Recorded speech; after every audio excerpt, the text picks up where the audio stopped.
I'm Michelle Martin. I wouldn't dare. I wouldn't dare. And I'm Steve Inskeep.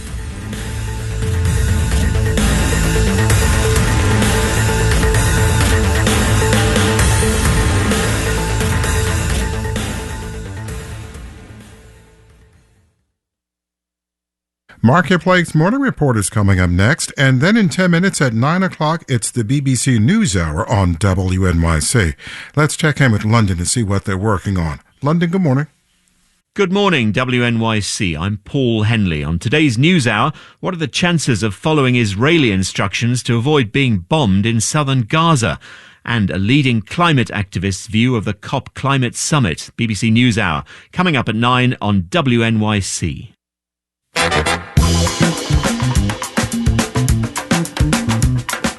48 now and mostly sunny out there. We have some increasing clouds. I can see them out there. Low 50s for a high today with a slight breeze. Then tomorrow cooler, just a high in the mid-40s with increasing clouds, and even cooler on Wednesday and Thursday with high temperatures right around 40 under partly sunny skies.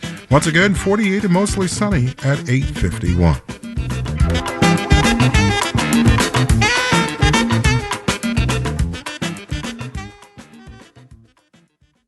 Support for WNYC comes from Days of Wine and Roses, the musical starring Kelly O'Hara and Brian Darcy James. Broadway previews begin January 6 for 16 weeks only. Tickets at daysofwineandrosesbroadway.com. I'm Kai Wright, host of Notes from America on WNYC.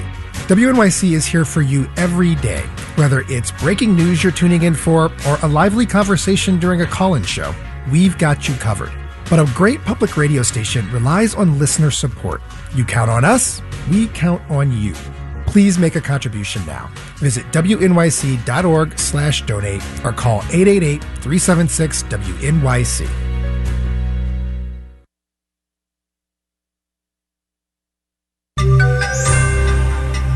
A call to change the way we insure our property in the face of climate change. Marketplace Morning Report is supported by C3 Generative AI. Verified traceable answers, secure, hallucination-free, LLM-agnostic, IP liability-free. Learn more at c3.ai. I'm David Brancaccio in New York. As the Global Climate Change Summit continues in Dubai this week, a call for insurance industry reform. It comes from former Secretary of State Hillary Clinton.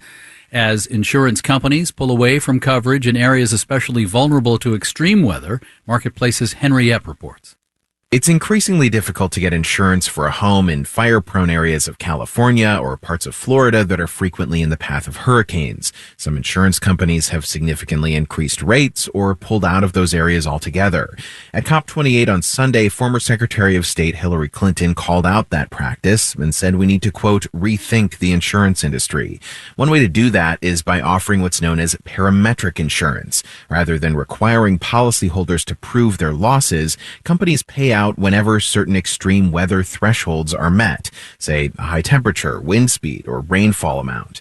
As Reuters reports, some workers are already benefiting from these plans in parts of Africa, Latin America, and Asia, but some in the industry aren't sure they'll be financially viable as climate impacts worsen.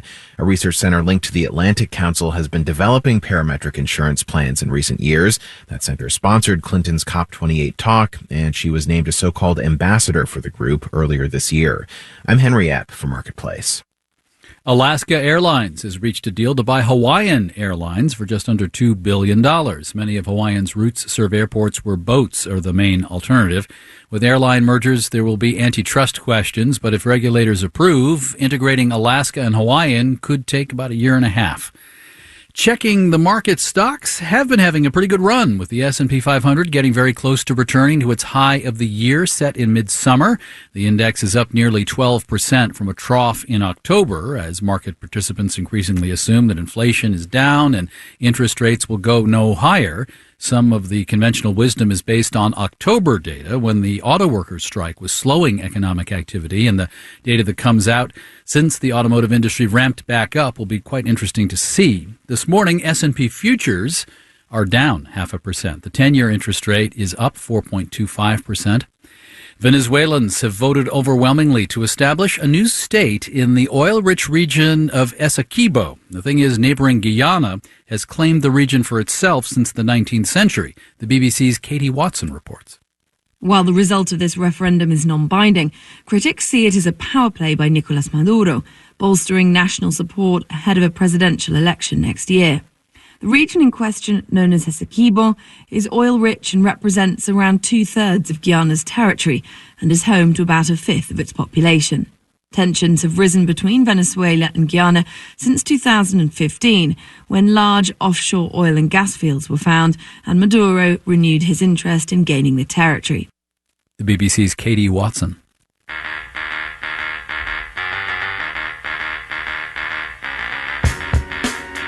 Marketplace Morning Report is supported by Odoo, provider of an all-in-one management platform with a suite of fully integrated applications designed to simplify and connect every aspect of business in one software. More at odoo.com.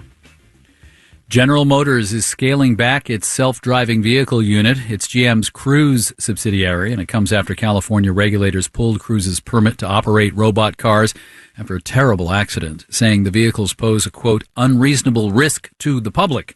Our Lily Jamali is following this for our program Marketplace Tech. Hi, Lily. Good morning, David.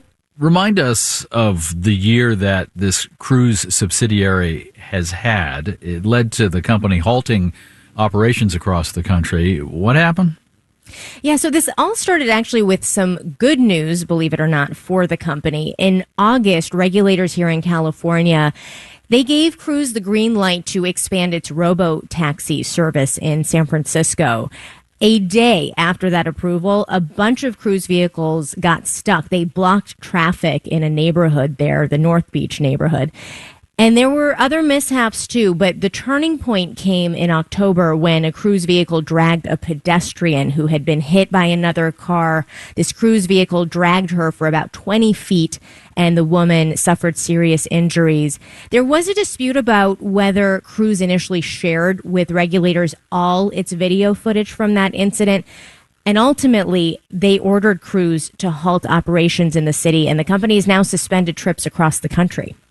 Now, this is altering the way people are thinking beyond Cruise, but the way they're thinking about self-driving technology more broadly.